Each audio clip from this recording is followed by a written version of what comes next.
ada rekan kami Tuti Fitri yang akan bersama Anda tentunya di Dialog Interaktif Pekanbaru pagi ini.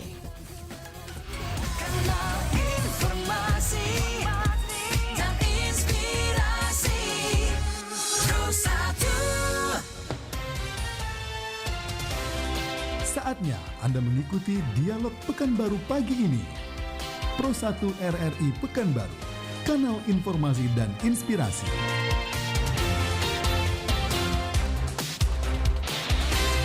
Assalamualaikum warahmatullahi wabarakatuh. Selamat pagi saudara pendengar. Kita bersama kembali dalam Dialog Interaktif Pekanbaru pagi ini. Kita akan bicara soal bagaimana legalisasi umroh mandiri. Pendengar, baru-baru ini beberapa hari yang lalu pemerintah mengeluarkan aturan bahwa akan diperbolehkan umroh secara mandiri. Nah, seperti apakah regulasi ini nantinya ke depan dan bagaimana juga tentang legalisasi dari umroh mandiri ini? Kita akan berbincang dengan dua narasumber yang telah hadir di studio RRI pada pagi hari ini.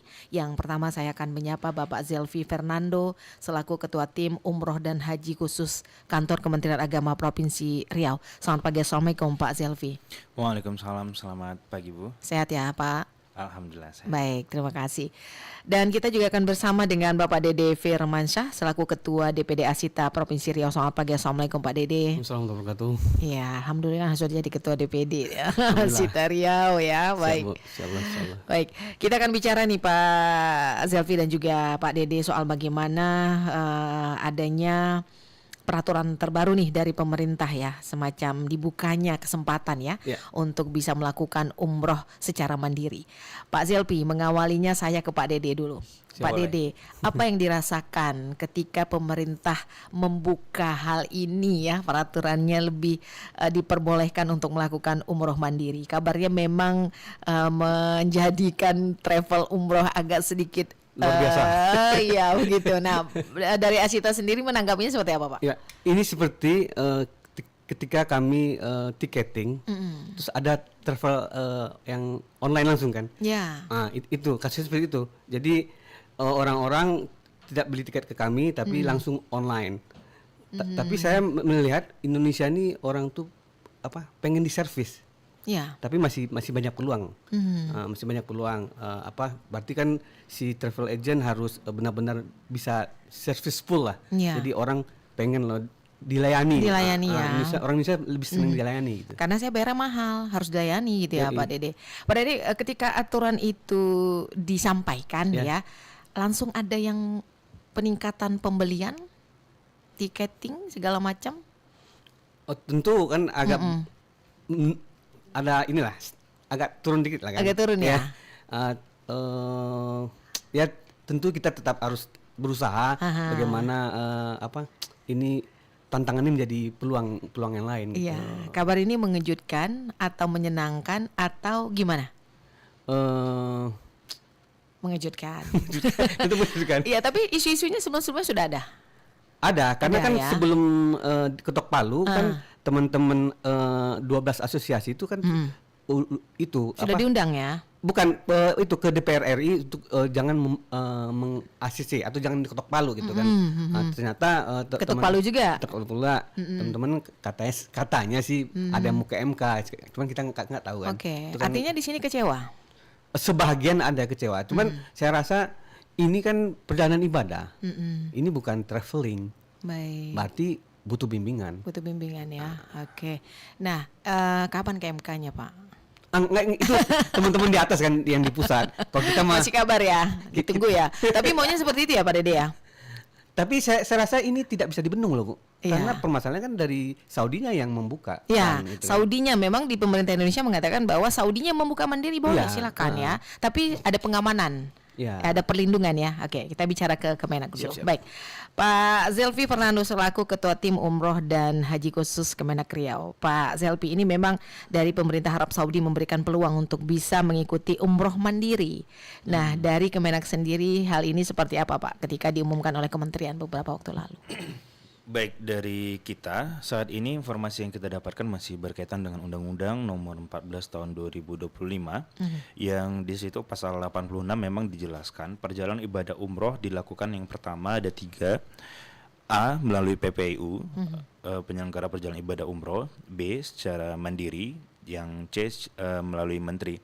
Nah, namun berkaitan dengan hal ini, tentu harus ada yang dikatakan dengan definisi umroh mandiri itu seperti apa.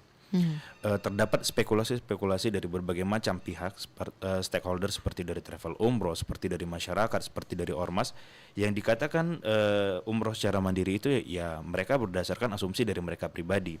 Nah, tentunya kita dari pemerintahan tidak bisa mengasumsikan segala sesuatu itu berdasarkan asumsinya kita. Tentu berdasarkan dari ketentuan-ketentuan yang berlaku. Maka dari itu, berkaitan dengan Undang-Undang Nomor 14 Tahun 2025 ini, kita akan menunggu peraturan pemerintah ataupun seperti peraturan Menteri Haji atau seperti ketetapan Menteri Haji, KMH ataupun PMH ataupun PP yang merupakan turunan-turunan dari Undang-Undang 14 tahun 2025 sebagai perubahan dari Undang-Undang 8 tahun 2019, merupakan perubahan ketiga.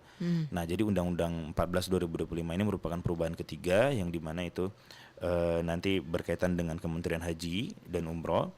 Nah, berkaitan dengan isu yang saat ini sedang beredar, kita yang dapat kita sampaikan untuk umroh mandiri ini kita menunggu kebijakan dari pemerintah pusat atau menteri dan wakil menteri berkaitan dengan definisi umroh mandiri seperti apa, bentuk perlakuan dari travel seperti apa, dan wewenang dari Kementerian Haji seperti apa. Jadi kita tetap masih menunggu aturan turunan dari Undang-Undang 14 tahun 2025 ini, Bu Tuti. Ya, baik, oke. Meskipun pemerintah Arab Saudi membuka peluang ini untuk mandiri, tapi sebenarnya kalau untuk negara bisa saja mengikuti, bisa saja tidak, begitu ya, Betul. Pak Zelpi ya. Tapi Indonesia membuka peluang ini untuk mandiri.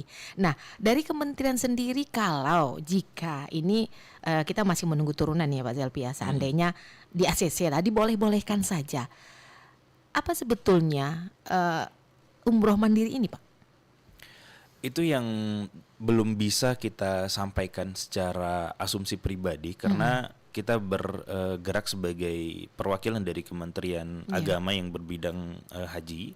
Maka definisi dari umroh mandiri itu sendiri tentu kita menunggu definisi yang sebetulnya. Apakah itu memiliki batas pemberangkatan orang, apakah itu dilakukan hanya secara pribadi mandirinya.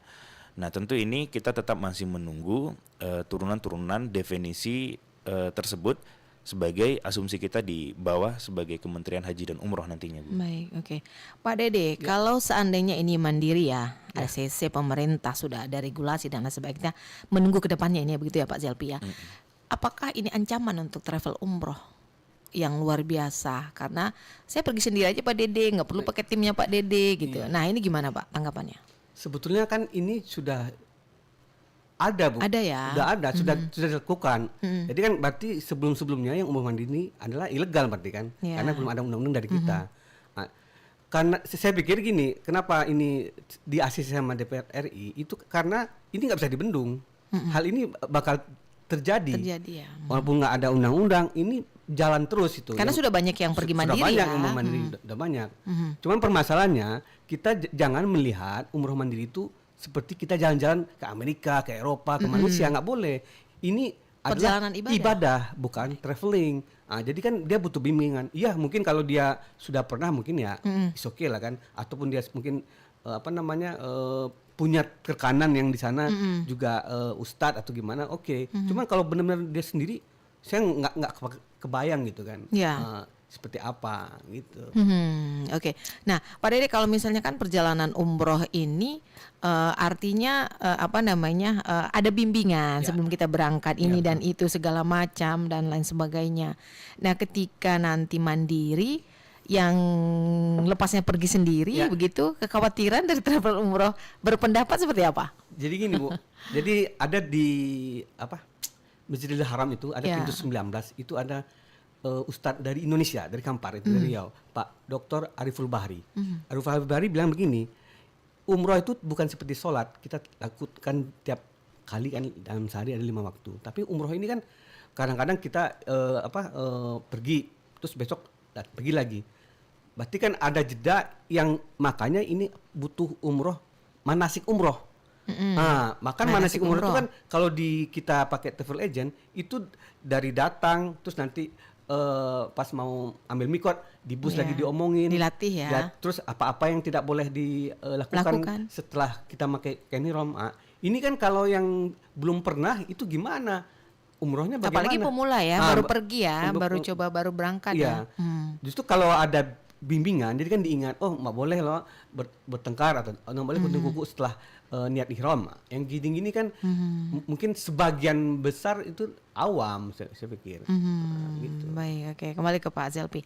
Pak Zelpi, kemarin disampaikan oleh pemerintah di beberapa media mengatakan bahwa memang mandiri ini dibolehkan. Terus akan dilakukan beberapa hal terkait perlindungan, baik itu check-in hotelnya, pesawatnya, paspor dan lain sebagainya. Meskipun sekarang ini belum ada turunannya ya Pak Zelpi ya.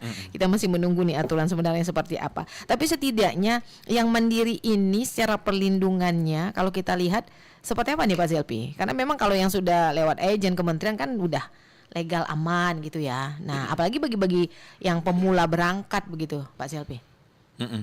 Tentu memang berkaitan dengan ini diaturlah memang beberapa peraturan-peraturan turunannya seperti di undang-undang itu yang berkaitan dengan umroh menggunakan PPU. Di situ dijelaskan. Yang pertama untuk orang yang melakukan pasal 87 di situ dijelaskan orang-orang yang akan melaksanakan ibadah umroh itu yang pertama dia wajib beragama Islam. Yang kedua dia wajib memiliki paspor yang masih berlaku paling singkat 6 bulan dari tanggal pemberangkatan. Yeah. Selanjutnya memiliki tiket pesawat tujuan Arab Saudi yang sudah jelas tanggal keberangkatan dan kepulangannya dan memiliki surat keterangan sehat dari dokter, memiliki visa serta tanda bukti akomodasi dan memiliki tanda bukti transportasi bagi jemaah umroh yang berangkat melalui PPU. Nah, jadi kita tetap masih menunggu lagi. Kalau seandainya dari pasal 87A itu dijelaskan yang E-nya itu yaitu memiliki visa serta tanda bukti pembelian paket layanan dari penyedia layanan melalui sistem informasi kementerian. Nah, di sini juga kita tidak tahu apakah nanti sebelumnya kita menggunakan aplikasi Siskohat, Siskopatuh, tentu nanti berubahnya dengan kementerian bisa jadi ini akan berubah juga berkaitan dengan aplikasi dan sistemnya. Jadi memang salah satu bentuk perlindungannya itu tentu kita ada bekerja sama dengan Kementerian Kesehatan itu untuk memastikan jemaah ini dalam keadaan sehat. Nah, maka di situ harus memiliki surat keterangan sehat dari dokter juga. Nah, selanjutnya juga harus pasti tiket pesawat pergi dan pulangnya dan memiliki paspor paling singkat 6 bulan sebelum keberangkatan itu masa berlakunya dan visanya itu juga harus sudah jelas dari sistem informasi kementerian. Seperti itu, Ibu. Baik, oke. Nah, pendengar, Pak Zelpi dan juga Pak Dede, kita undang pendengar di line telepon kami di 07612511245595 terkait bagaimana legalisasi umroh mandiri. Dan tadi sudah juga dibahas oleh Ketua Tim Umroh dan Haji Khusus Kemenak Riau bahwa memang semuanya akan masih menunggu ya bagaimana turunan dari peraturan pemerintah terkait dengan legalisasi umroh mandiri ini. Silakan Anda di line telepon kami di 25111 di 24595. Pak Zelpi, ini khusus umroh saja ya Pak ya? Iya. Khusus umroh saja ya? Saat ini yang menjadi isu nasional terutama di beberapa kawan-kawan travel itu adalah berkaitan dengan umroh mandiri. Ya? Umroh mandiri, nggak tahu nih nanti kalau haji gimana ya? Iya benar. Baik, Pak Zelpi, ini kan meskipun ini adalah nanti akan menjadi regulasi pemerintah yang harus dipatuhi nih Pak Zelpi. Tapi setidaknya dari kementerian sendiri, jika pelaksanaan umroh ini secara mandiri dilakukan ya, sebenarnya kekhawatiran apa sih sebenarnya yang dirasakan juga nih sebagai ketua tim yang selalu mendampingi yang seperti ini Pak? Kekhawatiran kita sebagai terutama selaku ketua tim Bina Umroh dan Haji Khusus, pertama berkaitan dengan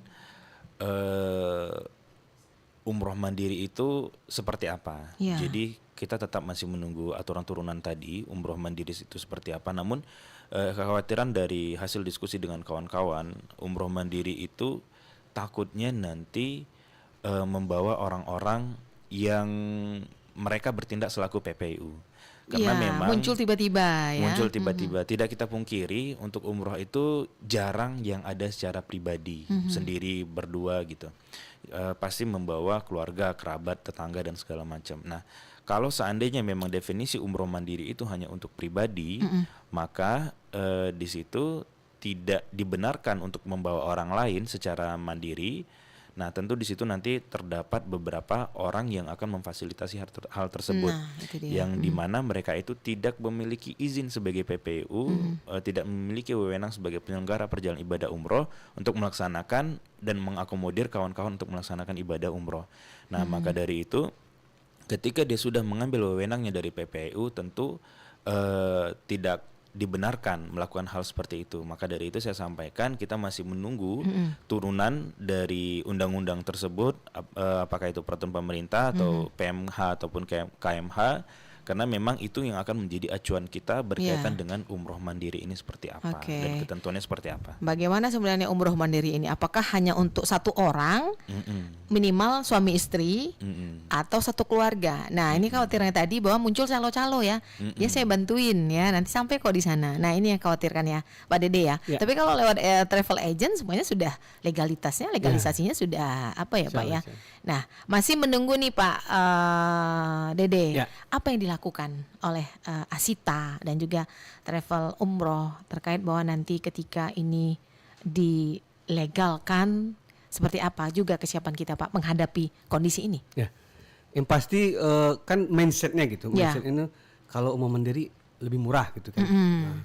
Perginya sendiri nih backpacker ya. Backpacker lebih murah katanya kan. Bisa aja Bu jalan kaki 3 bulan sampai sana itu. Udah sering orang-orang Indonesia. Ya. 3 bulan. Ada Ada memang, orang Indonesia banyak. Permasalahannya sekarang umroh mandiri. Nanti itu banyak direpotkan sama dia. Tadi soal bimbingan nggak ada yang Bimbingan dibimbing. nggak ada. Terus nanti dia cari makan sendiri. Oke. Terus Penginapan sendiri. Transportasi sendiri. Akomodasi sana sendiri. Pernah itu ditanya teman-teman kan, emang dia pertama mandiri kan? Terus abis itu dihitung-hitung, taunya sama aja katanya, mendingan saya sama kamu katanya. Oke, saya telepon Pak, kita terima. Halo, selamat pagi. Halo. Ya, halo, selamat pagi. Dengan siapa? Dengan siapa Alex ini? dari Riau. Alex dari Riau. Ya, baik. Silakan Alex. Nah, saya ingin bertanya terkait umroh mandiri ini.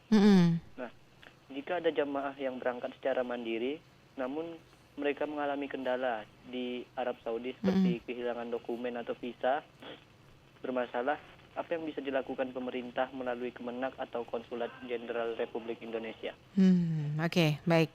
Ya, terima kasih untuk Bung Alek ya sudah bergabung bersama kami. Silakan kembali Anda di telepon di 25111245595. Kita masih menunggu aturan-aturan itu ya Pak Zelpi ya. Tapi setidaknya nih Pak Zelpi, jika hal ini terjadi ya, sudah berangkat nih mandiri, dokumen hilang, bla bla bla, lain sebagainya. Kehadiran negara di situ juga seperti apa, kita masih masih menunggu ya Pak Zelpi ya. Tapi setidaknya ada tanggapan nih dari Pak Zelpi, silakan. Mungkin masih seperti yang saya sampaikan tadi, kita masih menunggu aturan turunan bentuk perlindungannya seperti apa. Mungkin salah satunya dari yang pasti dari unsur pemerintahan, mungkin dalam bentuk perlindungannya, apakah itu dari kedutaan atau memang dari Kementerian Haji yang ada di sana atau seperti apa, kita masih menunggu juga ini Pak. Oke, kalau pemerintah sudah melegalkan ini, artinya pemerintah hadir begitu ya. Betul. Pak Zelpi ya juga Pak Dede ya, karena memang belum tahu nih mandirinya itu yang seperti apa gitu ya. Apakah sendiri aja mandirinya atau rame-rame? Kalau umroh kan biasanya nggak pernah sendiri ya Pak Zelpi ya. Iya benar. Iya baik, Pak Dede, selama perjalanan bersama travel umroh membawa jemaah ke sana kemari, tapi memang Indonesia ini banyak yang usianya lebih lanjut ya Pak ya, yang berangkat umroh ya. Umroh yang lebih banyak ibu-ibu. Nah ini mereka memang sudah dilatih manasik umroh, sampai di sana juga harus memang dikawal terus ya Pak Dede ya. Ya, jadi kita nggak boleh lepas karena kalau lihat teman-teman kan, kalau dilepas itu kan, saya dibiarin aja sama travelnya gitu kan. Nah kan nggak boleh. Yang pasti kan kebanyakannya kami membuat sedikit aturan gitu. Kalau dia tua itu, mohon maaf, di atas 60 tahun, itu harus ada harus ada pendampingnya. Dan kami khusus harus ada anaknya mahram laki-laki. Anak laki untuk mengawal. Kan kita nggak tahu kan, kadang-kadang kan masih kuat kok Pak Dede katanya. Cuman saya masih bimbang kalau 60 tahun ke atas gitu, kalau tidak didampingi sama keluarganya gitu, terutama laki-laki, karena kan kalau yang kami alami gitu kan, sempat itu bapak ini suami istri, anaknya nganter aja ke airport, terus nangis kan. Udah bapak pergi keluar jadi bapak itu Bu, semenjak sampai di Madinah, ini kami ke Madinah dulu kan. Madinah itu nggak pernah ke masjid. Di ini aja di hotel aja. Karena dia sakit. Terus ke Mekah lagi. Ke Mekah karena dia sakit, karena dia kan kalau masuk Mekah itu kan udah wajib umroh. Dia wajib umroh, berarti kan didampingi pakai kursi roda gitu kan. Pas pulang setelah itu haji umroh wajib, ya udah masih di kamar aja dia. Sampailah pas pulang ke Jeddah. Ke Jeddah tuh Bu, mohon maaf kan kalau kita naik kursi roda itu si jamaah tuh harus tegap gitu Bu. Kalau agak miring dikit itu curiga antara orang imigrasi. Ini kenapa nih sakit nih? Gitu, sakit ya, nih. Karena kalau udah sakit di Saudi itu pas di rumah sakit nggak boleh dikunjungi oleh keluarganya. Nanti sampai sehat baru di calling. Ke rumah sakit. Gitu ya. Jadi nggak kebayang kalau sakit di Saudi. Makanya memang harus sehat. Secara fisik juga ya sehat Pak sekali. ya. Baik, oke. Butuh pendamping kalau usianya sudah 60 tahun. Baik. Pak Zelpi juga Pak Dedi sudah ada penelpon berikutnya. Kita terima. Halo, selamat pagi. Iya, pagi Bapak. Iya, Pak Ujang. Pak Ujang, ya. Pak Ujang mendengarkan radio, Pak? Iya, matikan dulu radionya, Pak. Ya, coba volumenya dikecilkan, Pak. Atau Bapak agak geser sedikit dari tempat Bapak berdiri atau Bapak duduk. Coba aman. Ya. Ya, ada yang ingin disampaikan Pak Ujang? Baik, Pak Ujang kita putus dulu ya. Ya, kita putus dulu Pak Ujang. Baik, Pak Ujang terima kasih sudah beratensi. Kalau Bapak ingin telepon kembali, coba Bapak bergeser dari tempat Bapak berdiri atau duduk ya Pak ya. Nggak dihidupkan juga radionya nggak apa-apa, bisa mendengarkan kami ya Pak Ujang ya. Silakan kembali di 25111 di 24595. Masih bicara soal bagaimana legalisasi umroh mandiri. Dan pendengar, kita masih berbincang dengan Kantor Kementerian Agama Provinsi Riau dan juga dengan DPD Asita Provinsi Riau. Kita break dulu sesaat ya Pak Zelpi dan juga Pak Dede. Dan pendengar, kami akan kembali lagi dalam Dialog Interaktif Pekanbaru pagi ini. Dialog Pekanbaru pagi ini, Pro 1 RRI Pekanbaru.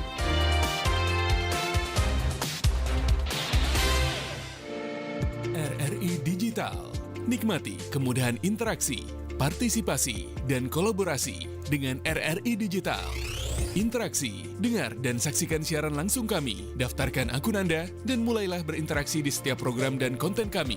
Partisipasi, kreasikan konten Anda berupa berita, podcast, vlog, film, musik, dan playlist. Kolaborasi, kami mengajak berbagai komunitas untuk berkembang bersama melalui digital platform. RRI Digital kini juga menghadirkan terobosan baru, workspace platform, dan online learning platform dengan fasilitas-fasilitas unggulan, monitor impact and outcome, meeting online, video conference, dan library. RRI Digital menghadirkan fitur-fitur untuk peningkatan interaksi, partisipasi, kolaborasi, workspace, dan learning. Segera download RRI Digital. Hari gini masih percaya berita hoax? Jangan ya dek ya. Masih ngikutin informasi palsu? Jangan ya dek ya. Waktunya kamu ikuti media terpercaya dan teraktual seputar Pekanbaru dan Riau, apalagi kalau bukan di RRI Pekanbaru. Ikuti sosial medianya, ada Instagram @RRI__Pekanbaru, Facebook RRI Pekanbaru, dan TikTok RRI_Pekanbaru. Semua informasi yang kamu butuhkan ada di sana. Ayo, jangan sampai ketinggalan. Follow sekarang juga dan jadi yang pertama tahu semuanya.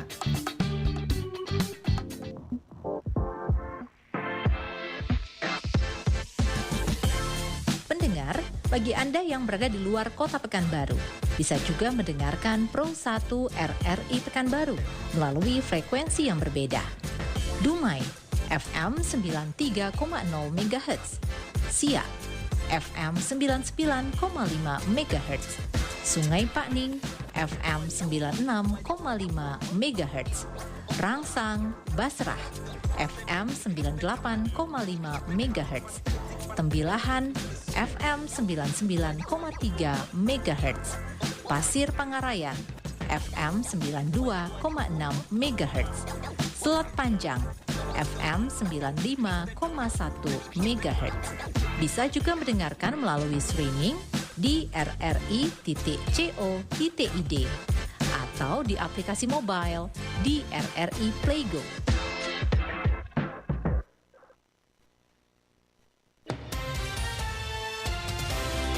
Dialog Pekanbaru pagi ini.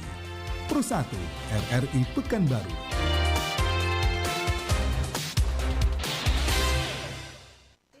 Terima kasih pendengar, Anda masih bersama kami dalam Dialog Pekanbaru pagi ini, bicara soal bagaimana legalisasi umroh mandiri bersama Kementerian Agama Provinsi Riau dan juga DPD Asita Provinsi Riau. Sudah ada telepon Pak Zelvi dan juga Pak Dede. Halo, selamat pagi. Selamat pagi, Assalamualaikum warahmatullahi wabarakatuh. Waalaikumsalam warahmatullahi wabarakatuh. Dengan Bapak siapa, di mana Pak? Bastian di Arifin. Baik, Pak Bastian, silakan Pak Bastian. Ya, mau tanya ini Bapak Ibu narasumber. Pertama sekali kita syukuri dulu kalau memang pemerintah sudah merencanakan untuk mengizinkan umroh mandiri bagi warga negara Indonesia ya. Yeah. Pertanyaan saya, apakah bisa kita mengurus visa itu secara online kepada kedutaan Arab Saudi gitu? Kalau tidak bisa, apakah setiap provinsi ada perwakilan kedutaan Arab Saudi untuk mendapatkan kita visa? Baik. Nah, itu aja. Terima kasih. Iya, baik. Waalaikumsalam warahmatullahi wabarakatuh. Ini ada ancang-ancang nih Pak Bastian mau berangkatnya mandiri nih. Baik. Apakah nanti akan ada pengurusan visa secara online yang juga difasilitasi, lebih dipermudah barangkali seperti itu ya maksud Pak Bastian ya. Baik. Nah, silakan pendengar di line telepon kami di 25111. Sebelum dijawab nih yang soal Pak Bastian nih Pak Zelpi, saya ke Pak Dede kembali. Siap. Pak Dede, mungkin jika ada mandiri nanti, apakah rencana-rencana atau apa namanya akan menurunkan ongkosnya?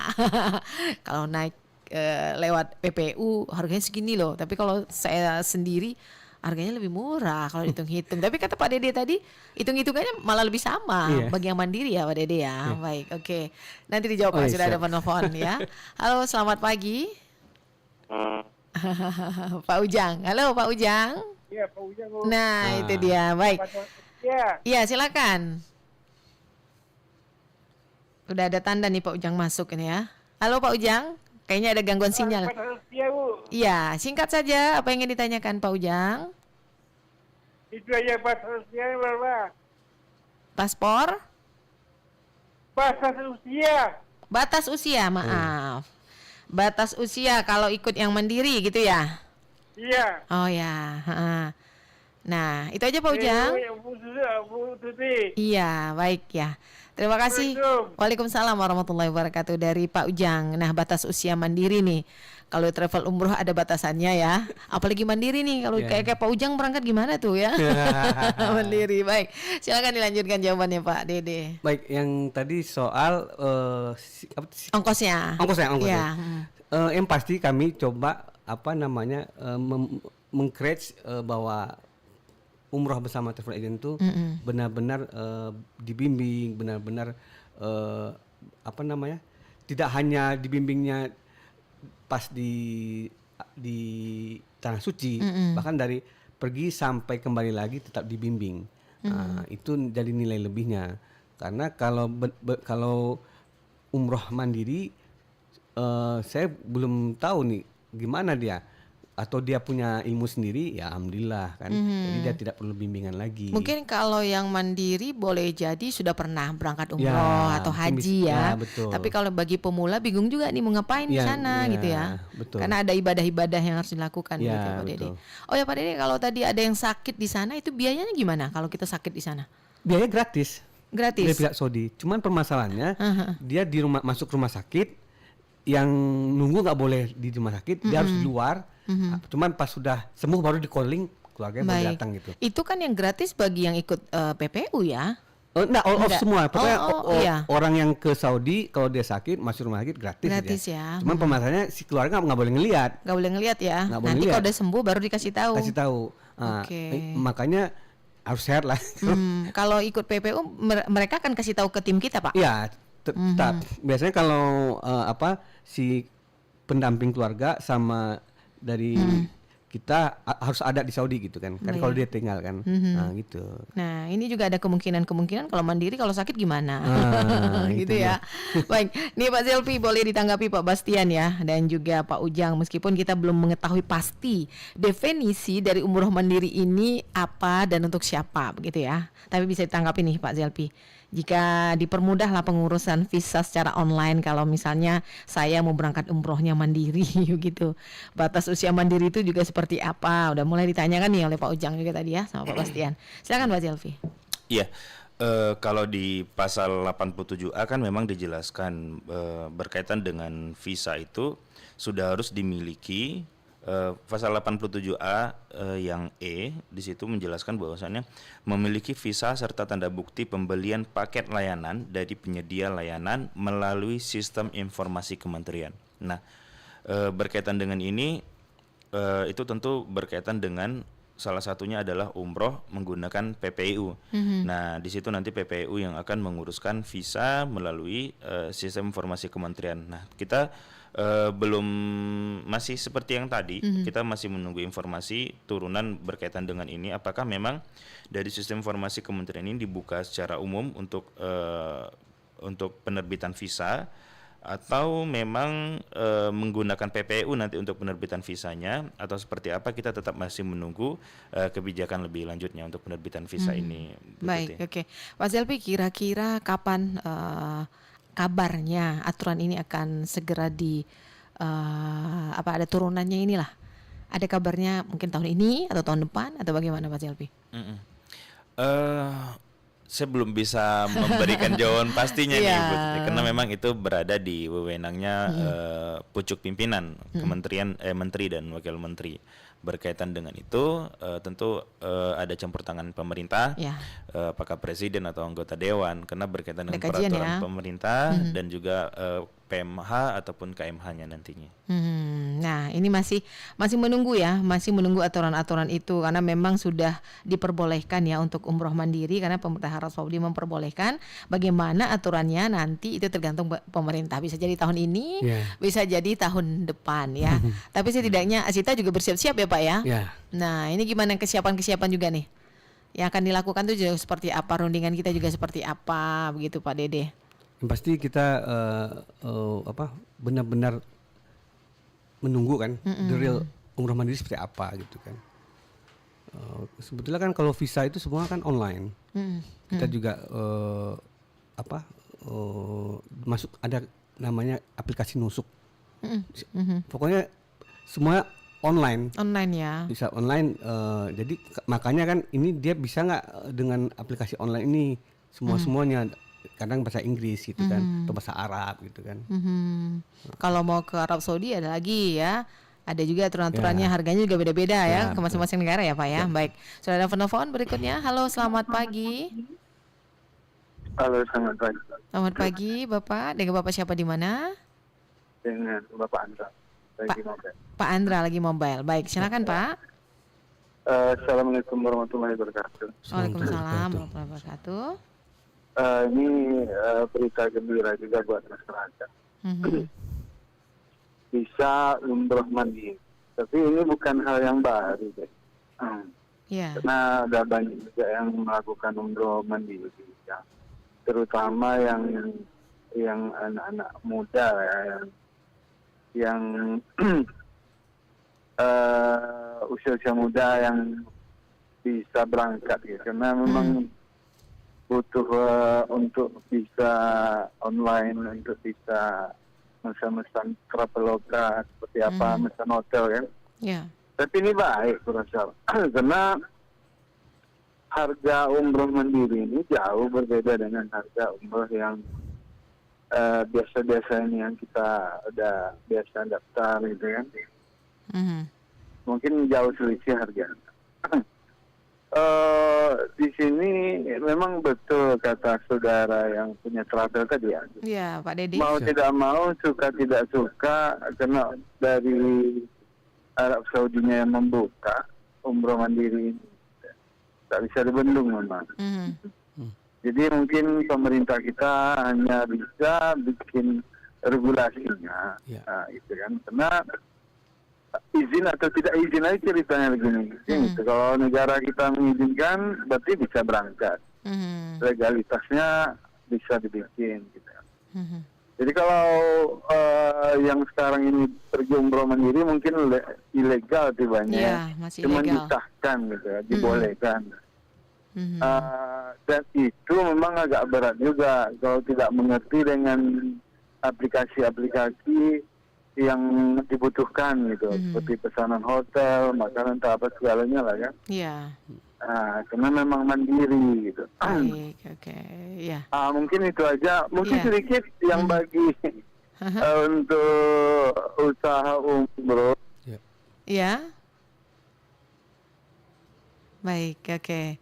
Agak ada gangguan sinyal ya Pak ya, karena memang sedang mobile ini bergerak ya, sinyalnya juga hilang. Baik, terima kasih untuk Pak Andra ya, yang sedang mobile, tetap hati-hati di jalan ya.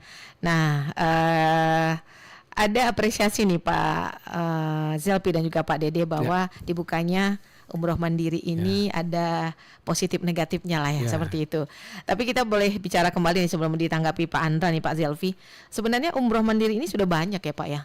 Dan boleh tahu juga apa-apa sebetulnya kendala-kendala dan masalah-masalah yang muncul dari umroh yang mandiri yang masih tidak resmi ini atau legal ya. Dan ini kehadiran negara juga seperti apa, karena mereka perginya diam-diam gitu.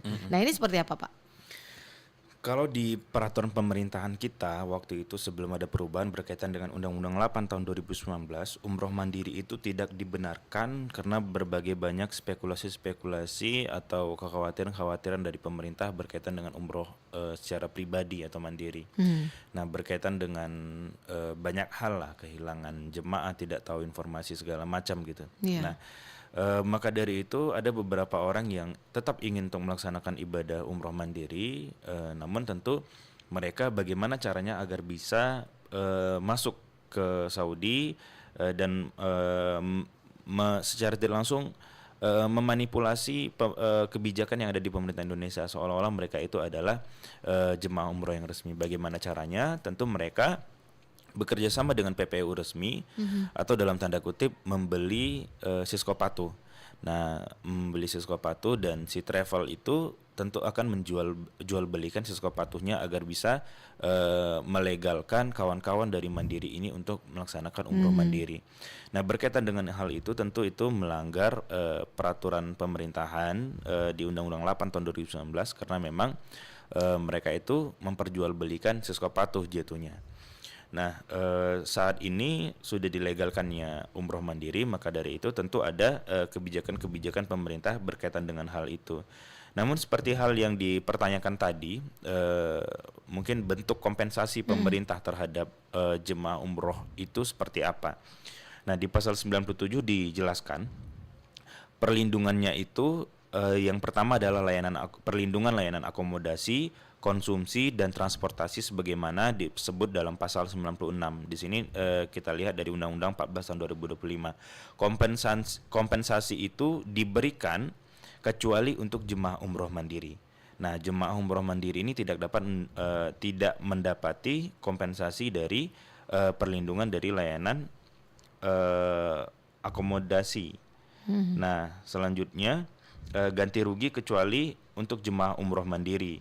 Nah, perlindungan jiwa, kecelakaan dan kesehatan sebagaimana dimaksud dalam pasal 96 ayat 1 huruf E diberikan dalam bentuk asuransi. Jadi pada intinya perlindungan itu jiwa, kecelakaan dan kesehatan itu diberikan dalam bentuk asuransi.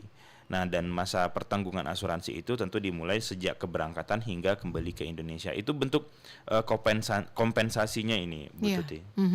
Nah, kalau berangkatnya lewat PPU tentu itu akan dijamin ya, begitu ya. Tapi kalau misalnya mandiri ya kita nggak tahu juga nih seperti apa aturan yang akan diberlakukan ya, begitu ya Pak Dede ya. Tapi memang itu itulah yang diinkludkan dalam pembayaran ya Pak Dede, karena ada asuransi jiwa ya. Iya, betul. Nah, ini yang include dalam biaya keberangkatannya. Nah, ada biaya-biaya umroh itu kan yang ada yang lagi yang murah, menengah sampai yang mahal. Mungkin itu bedanya di mana Pak Dede? Itu hotelnya. Hotel. Hotelnya di mana gitu kan. Jarak dari hotelnya tuh dari Masjidil Haram atau dari Masjid Nawawi berapa meter gitu. Tentu kalau agak jauh tentu yang hotel bintang 3 biasanya kan. Nah, yang dekat-dekat pelataran itu biasanya hotel-hotel gede yang bintang 5, jadi maka tentu lebih mahal gitu biasanya. Baik, sekarang yang ada di naungan Asita Travel Umroh ini banyaknya berapa sih Pak Dede sekarang? Lebih kurang. Yang di Asita kurang lebih ada 20 lah, kurang lebih 20. 20 ya? Di 2025 ini 20 yang terdaftar di kita ya? Kurang lebih. Ini berkurang Pak Dede atau bagaimana? Menambah? Jadi kan tidak ada kewajiban untuk menjadi anggota Asita kan. Sebetulnya banyak ya, tapi yang gabung di kita cuma 20. Ya, karena di asosiasi umroh sendiri ada 13. Di asosiasi ada 13. Asosiasi umroh itu ada 13. Ampuri, Impu, Kesturi, gitu. Aspirasi ada, Bersatu gitu kan. Jadi ada 13 asosiasi travel umroh. Nah, kalau asosiasi travel cuma ya Asita gitu kan. Nah, yang pasti ini kan karena Asita kan udah lama gitu kan. Yang tentu yang kita tidak memberikan kewajiban untuk mau masuk Asita itu. Baik. Gitu. Oke. Nah, Pak Dede kalau misalnya yang bergabung ke Asita dengan yang travel umroh di luar Asita, meskipun sama-sama resmi, itu apa sih bedanya Pak Dede? Fasilitaskah, penjaminannya atau apa gitu? Yang pasti kalau anggota Asita kita kan jaringan. Jaringan. Kita kan ada di 37 provinsi. Ini kan sebetulnya kalau yang Asita itu kan cenderung soal kan Asita juga ada asosiasi lain, misalnya asosiasi di Malaysia, Singapura, Eropa kan. Gitu. Dengan adanya Asita kita bisa ngasih link lah. Ada jaringannya Jaringan, misalnya dia mau ke Eropa, berarti ini mana asosiasi travel agent yang di Eropa, itu juga. Itu ya, itu bedanya ya. Yang kalau kita nggak gabung ke Asita ya, kalau apa kan sendiri dia mandiri begitu ya. Baik, oke. Pak Zelpi, karena memang kita masih menunggu aturan-aturan ya. Jadi masyarakat sekarang ini beropini, berasumsi tentang umroh mandiri seperti apa, dan juga kita bicara di sini juga masih menunggu aturan itu turun ya. Pak Zelpi sendirian di Kemenak juga bingung nih, masih nunggu yang umroh mandiri itu yang seperti apa gitu ya. Tapi setidaknya Pak Zelpi, sekarang ini kan travel umroh banyak ya. Yang bergabung ke Asita aja ada 20 ya. Sementara yang lainnya tidak bergabung banyak sekali. Nah, untuk Provinsi Riau nih Pak Zelpi, masih adakah travel umroh yang masih melakukan hal-hal dalam tanda kutip buruk lah ya, yang merugikan jemaahnya, masih ada nggak Pak untuk Riau sendiri? Kebanyakan dari permasalahan-permasalahan itu terdapat dari PPU atau penyelenggara perjalanan ibadah umroh yang bercabang di Provinsi Riau. Nah, makanya kita menegaskan kepada kawan-kawan yang ada di Provinsi Riau untuk melegalkan izin cabang. Jikalau seandainya mereka memiliki cabang, itu legalitasnya harus jelas. Banyak dari kita ini yang legalitas izin cabangnya tidak jelas. Nah, sehingga di kemudian hari rasa bertanggung jawab dari cabang-cabang ini tidak ada. Nggak ada ya. Jadi kan banyak nih, oh ini travelnya dari Jakarta loh, dari pusat, terus di sini ada, tapi nggak ada izinnya di sini ya Pak. Iya benar. Ya? Nah, Baik. salah satu kasus yang sedang saat ini saya tangani, baru-baru ini dapat laporan dari salah satu jemaah, dua orang. Jadi 2 orang jemaah melapor ke saya, sudah saya lakukan BAP dan laporan kejadian, sudah saya memintai keterangan bahwasannya mereka itu sudah melakukan setoran di bulan Februari, dijanjikan berangkat di bulan 6, di bulan Juni, namun sampai saat ini tidak ada keberangkatan.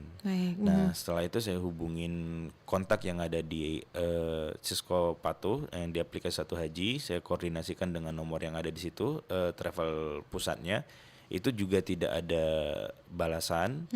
Dan setelah saya telusuri bukti transfer mereka dan bukti kwitansinya itu, ternyata di situ ada alamatnya. Nah, setelah kita membuat surat tugas dan surat perintah dari atasan untuk menyelidiki kasus tersebut, kita datangi sesuai dengan alamat yang ada di kwitansi. Ternyata di kwitansi tersebut itu merupakan rumah pribadi dan tidak ada indikasi pelaksanaan ibadah umroh. Dan ternyata kwitansi itu adalah kwitansi rumahnya sendiri alamatnya. Nah, ternyata tidak ada kantor di sana, tidak ada kantor cabang. Nah, maka dari itu kita menyampaikan kepada masyarakat untuk melihat lagi 5 pasti umroh, untuk memastikan lagi travelnya itu resmi apa tidak. Dan kita secara Kementerian Agama Provinsi Riau menyarankan untuk memilih travel itu yang berada pusatnya di Riau. Nah, kenapa? Karena ketika nantinya terjadi suatu permasalahan, kita bisa menindaklanjutinya secara langsung. Kalau seandainya baru-baru ini juga ada yang masuk laporan, itu jemaahnya dari Riau, tapi ternyata travelnya dari Sumatera Utara. Dan mereka hanya sebagai perwakilan atau marketing di sini. Nah, mereka melaporkan tidak berangkat segala macam. Tentu nanti saya harus berkoordinasi lagi sama orang yang ada di Sumatera Utara. Repot Pak Zelpi nih. Repot, jadinya makanya ya. kita menyarankan yang ada di Riau aja. Yang ada di Riau aja. Travelnya itu benar-benar cuma ada di Riau. Ada kantornya di Riau. Ada legalitasnya ya. Yang memiliki travel pusat di Riau. Pusatnya di Riau Pusatnya aja di gitu Riau, ya. gitu. Nah, hati-hati dengan yang cabangnya ada di luar Riau ya. Iya, kalau yang adanya cabang di sini kita harus memastikan dulu izinnya resmi apa tidak. Gitu. Jadi sebenarnya lebih aman tanya dulu ke Kemenak. Iya. Nah, saya mau berangkat umroh nih. Atau nanya Pak Dede yang mana biar saya nggak tertipu gitu ya. Karena memang iming-imingnya luar biasa kalau mau umroh. Baik. Iya, satu penelpon lagi terakhir ya. Baik, halo, selamat pagi. Assalamualaikum warahmatullahi wabarakatuh. Sehat, Bu. Waalaikumsalam warahmatullahi wabarakatuh. Sehat, alhamdulillah Bapak. Dengan Bapak siapa di mana? Pak Suhaimi Bengkalis. Pak Suhaimi Bengkalis. Silakan singkat saja, Pak. Masalah umrah ni, Pak. Iya. Di Bengkalis ni, Bu. Apalagi di pulau ni, kalau tak salah saya, ada pelang, Bu, pelang di kantor-kantor tu. Macam mana tanda dia ada izin, tanda dia apa itu macam mana ada pelang di dekat rumah dia masing-masing ada. Oh, dekat rumah. Kemudian menerima bayaran, tapi Pak berkata bapak jadi Pakcik jual berangkat tak berangkat Pak, kadang-kadang mendok di Malaysia. Baik. Itu ya Pak, yang macam mana tu Pak? Okey, pelangnya ada tu Pak di masing-masing rumahnya, tapi tak ada izin dia tahulah Pak. Ya. Okey. Bukan banyak macam jenahan tumbuh Pak. Banyak ya, baik ya. Baik, terima kasih. Assalamualaikum warahmatullahi wabarakatuh. Waalaikumsalam warahmatullahi wabarakatuh. Baru saja kita omongin nih Pak Zelpi ya. Ternyata di Bengkalis ini banyak pelang-pelangnya ada di rumah. Terus mereka kayaknya naik Malaysia. Tapi tak berangkat-berangkat. Nah, tak nyebrang-nyebrang. Nah, ini boleh mungkin bagaimana tandanya? Nah, itu kata tanda pelangnya itu yang resmi. Tentu ketika sudah muncul sebuah pelang yang mengatasnamakan sebuah travel, maka kita harus melihat dulu izin resminya. Bagaimana cara kita untuk menentukan ini izin resmi apa tidak? Ada beberapa cara. Yang pertama itu menggunakan aplikasi Satu Haji. Nah, di aplikasi Satu Haji itu kita bisa mengecek apakah ini sudah berizin apa belum. Apakah ini bermasalah apa tidak. Kalau seandainya bermasalah, tentu statusnya adalah pemblokiran atau diblokir. Nah, itu yang pertama. Yang kedua, itu ditanyakan langsung kepada Kemenak setempat. Kemenak ya. Atau memang langsung ke Kanwil, boleh ke saya nanti di kantor wilayah Provinsi Riau, bagian haji. Itu yang kedua. Yang ketiga, tentu kita berdasarkan dari review-review dari orang-orang untuk melihat apakah ini kompeten dan bagus apa tidak. Nah, karena memang sejatinya Pak Dede juga tahu marketing terbaik itu adalah jemaah umroh sendiri, dan marketing terburuk itu juga jemaah umroh sendiri. Nah, jadi makanya bentuk pelayanan kita terhadap jemaah itu seperti apa, itulah yang akan menjadi marketing baik atau buruknya dari sebuah travel. Nah, itu dia ya. Nah, itu ya Pak Dede ya. Banyak juga nih jadi mulai orang travel umroh ya Pak Dede ya. Udah iming-iming, lupa nggak berangkat. Pak Zelpi juga pusing mikirinnya. Nah, mungkin ada tips juga nih dari Pak Dede nih untuk pemilihannya. Tipsnya kita tanya orang terdekat kita yang pernah umroh. Yang pernah pergi ya. Pergi. Gimana? Kemarin gimana gitu ya. Apa gitu yang mungkin dia yang selesai kan apa yang nyaman lah ya. Yang nyaman. Nah, itu kan dari sana informasinya. Jangan kita lihat pas lewat lihat gitu kan. Kadang-kadang kita lebih percaya orang lain daripada apa teman terdekat atau saudara terdekat kan.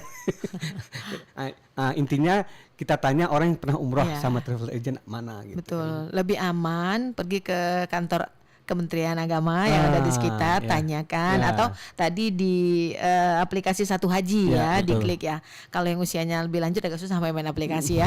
Ditanya ini benar nggak gitu ya. Tapi ini masukan juga ya Pak Zelfi ya, menjamur di Bengkalis di pelang-pelang rumah ada travel umrohnya ya.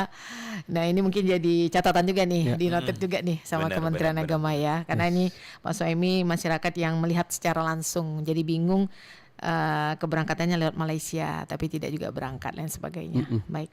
Nah, mengakhiri perbincangan kita nih Pak Zelpi dan Pak Dede, meskipun saat ini kita menantikan ya bagaimana aturan yang akan dikeluarkan oleh pemerintah tentang definisi dari umroh mandiri ini. Dari Kementerian Agama, silakan disampaikan apa yang ingin disampaikan terkait legalisasi umroh mandiri ini. Silakan Pak Zelfi. Baik, terima kasih Bu Tuti untuk legalisasi dari travel umroh ini. Tentu kita masih menunggu turunan-turunan berkaitan dengan umroh mandiri itu seperti apa.